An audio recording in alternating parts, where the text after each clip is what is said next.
নমস্কার বন্ধুরা, আজকের আমি একটা ভিন্ন পদ্ধতির রেসিপি বানাবো। আজকে আমি তেলের পিঠে বানাবো। সবাই তো সব রকমভাবে তেলের পিঠে বানাইছেন। আমি আজকে বিট কপি দিয়ে তেলের পিঠে বানাবো। যারা বিট কপিটা খেতে পছন্দ না করে তাদের জন্য এই রেসিপিটা খুবই সুবিধাজনক। তা বিট কপিটির উপকার আছে, গায়ে রক্ত কম থাকলে বিট কপিটা খাওয়ানো ভালো। তা বিট কপিতে এমনি ভিটামিনও আছে। তা আমি আজকে বিট কপির তেলের পিঠে করবো। আমি এই জায়গায় দুটো বিট কপি নিয়েছি। বিট কপি দুটো প্রথমে ছেলে নেবো। লাল টুকটুকে একবারে বিট কপিটা।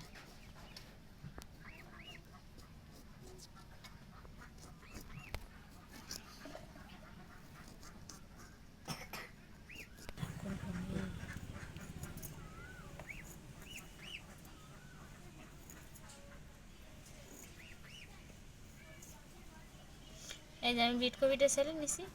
এবার আমি ছেলে ধুয়ে নেবো, কারণ কোটার পরে ধুইলে এর কালারটা চলে যায়। এই যে আমি বিট কপি দুটো কুটে নিছি, এবার আমি ধুয়ে নেবো।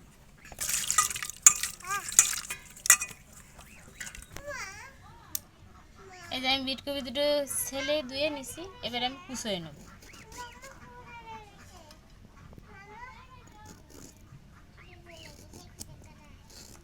বড় বড় করে কুচবো, যেহেতু ব্লেন্ড করব, বেশি ছোট ছোট করে কুচানো লাগবে না। আমি এরকম বড় বড় করে বিট কপিগুলো কুচিয়ে নেব।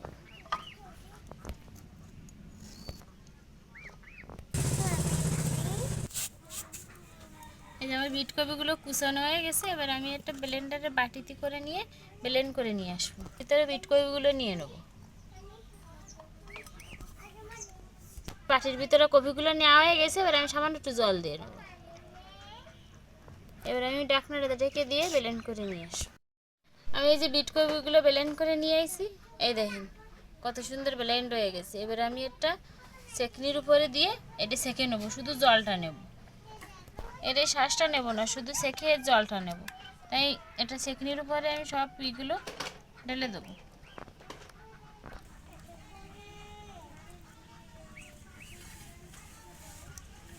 আমি চেপে চেপে জলটা বের করে নেব।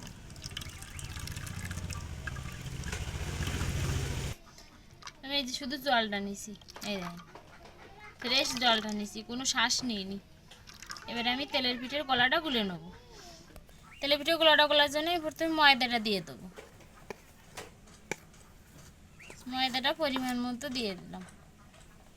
দিয়ে দেবো পরিমাণ মতো লবণ। এবার আমি তেলের পিঠের জন্য চিনিটা দিয়ে দেবো।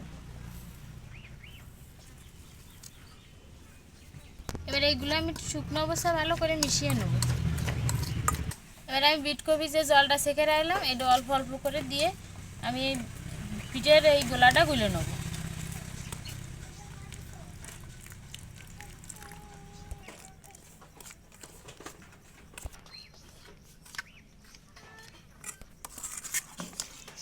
এই দেখেন বন্ধুরা, কি সুন্দর কালার রয়েছে।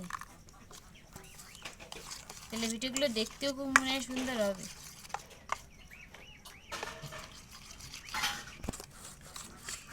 এবার আমি ভালো করে গুটে গুটে মিশিয়ে নেব, যাতে দলা দলা না থাকে।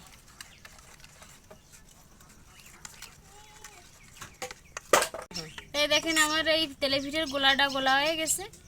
এই দেন গোলাটা এরকম, বেশি ঘন না বেশি পাতলা না, এরকম মিডিয়াম করে গোলাটা গুলে নিতে হবে। তেলে পিঠের গোলাটা গোলা হয়ে গেছে। আমি এবার চুলোটা দাঁড়াই দেবো। এই যে আমার চুলোটা দাঁড়াই দিয়েছি। এবার আমার কড়াইতে তেল দিয়ে দেবো। আর তেলটা গরম হয়ে গেছে। এবার আমি তেলের পিঠের গোলাটা দিয়ে দেবো।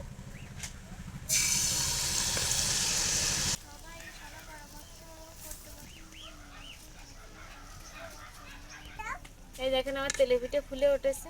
বিট কপিটা তো দেখতে বেশি ফুলবে না। এই দেখেন এক পাশে অল্প একটু ফুলেছে, এখন পরের গুলো আস্তে আস্তে ফুলতে পারে।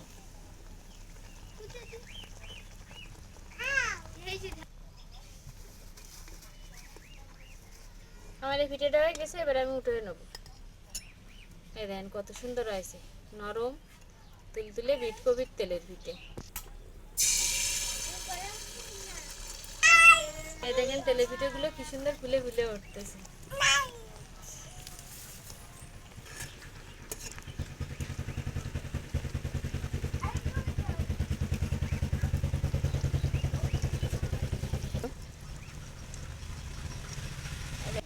এই দেখেন পিঠেগুলো কি সুন্দর ফুলে ফুলে উঠেছে।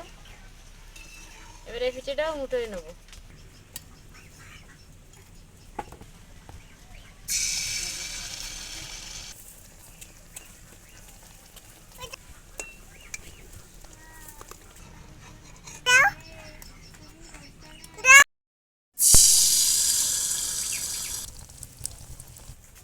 এই দেখুন আমার সবগুলো তেলের পিঠে ভাজা হয়ে গেছে। তেলের পিঠেগুলো দেখতে কত সুন্দর হয়েছে।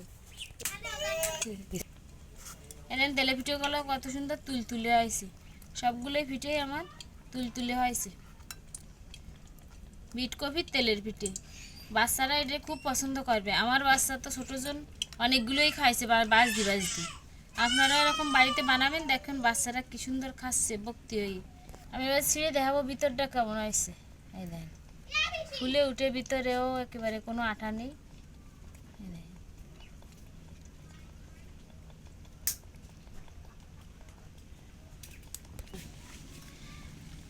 যারা বিট কফি খেতে পছন্দ না করে তাদের জন্য এরকম তেলের পিঠে বানায় খাওয়াবেন। দেখেন বুঝতেই পারবে না যে এটা বিট কফি খাচ্ছে নাকি তেলের পিঠে ইয়ে ভক্তি হয়ে খেয়ে নেবে।